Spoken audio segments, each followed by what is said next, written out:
Evangelho escrito por Marcos, no capítulo de número 14, os versos de número 71 e 72, diz o seguinte, o texto da palavra do Senhor. Então Pedro ficou muito nervoso e jurou: nunca vi esse homem de quem vocês estão falando.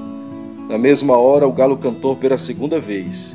Pedro lembrou-se do que Jesus dissera: e antes que o galo cantasse 2 vezes, você me negaria 3 vezes.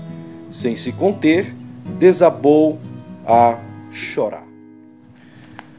Esse texto que é tão conhecido sobre o negar de Pedro, o cumprimento da profecia dita por Jesus, de que Pedro não iria suportar o momento da provação e das lutas, nos traz uma mensagem de alerta e também uma mensagem de edificação espiritual.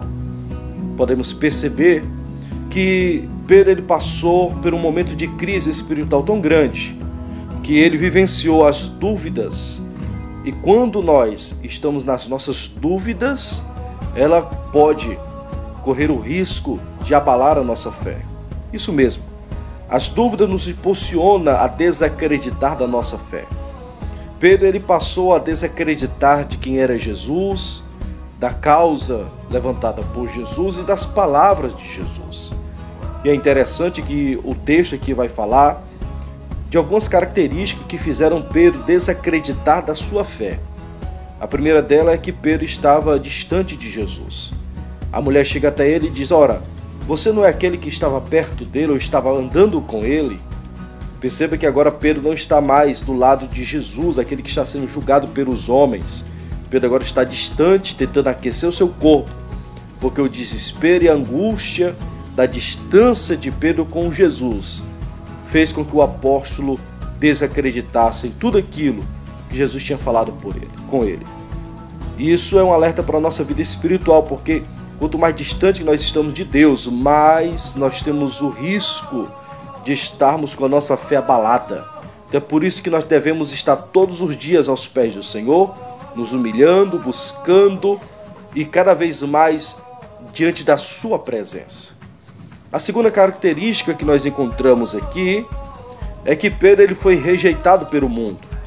Veja isso, quando a mulher estava olhando para ele e disse: olha, você tem que ser aquele porque você é um dos galileus, ou você é galileu. Pedro não poderia esconder a sua identidade, mesmo estando em um momento de desespero, em um momento de descrença, a sua identidade era visível. A sua identidade estava muito clara. Ou seja, nós não podemos negar as nossas origens. Não importa o que aconteça, não importa o que venha acontecer sobre a nossa vida, nós temos que continuar diante de Deus, diante dos homens, acreditando e defender da nossa origem. É como diz o salmista no Salmo de número 23, ainda que eu passasse pelo vale da sombra da morte, não temerei mal algum, porque a tua vara e o teu cajado me consolam. Não importa qual seja a situação, você tem que continuar de pé, firme e acreditando que é Deus que está trabalhando, é Deus que está agindo sobre a tua vida. Pedro ele perdeu a coragem e quase perdia também a sua fé. Isso mesmo. O Pedro lá do princípio, que conversa com Jesus dizendo: ninguém vai tocar no Senhor, porque para tocar em ti tem que tocar em mim primeiro. O Pedro cheio de coragem, o Pedro cheio de ousadia, agora ele está distante de Jesus e não tem mais a mesma coragem que ele tinha antes. Agora ele está negando. Agora ele está se entregando ao desespero, a certo ponto de amaldiçoar o seu próprio dia, de subjurar todas as maldições do mundo para dizer que ele não andou com Jesus e que não estava perto dele. E isso fez com que Pedro quase perdia a sua fé. Só que o texto vai dizer que quando o galo canta pela segunda vez, Pedro ele cai na real, entende a profecia, as palavras de Jesus. O texto diz que ele começa a cair em lágrimas chorando. Isso que é interessante. Quando as lágrimas vêm, é o momento que o arrependimento bate na porta do nosso coração e nós podemos entender que o Deus que nós servimos é o Deus da segunda chance, o Deus da terceira chance, de quantas chances for necessária, Ele será o Deus que vai trabalhar.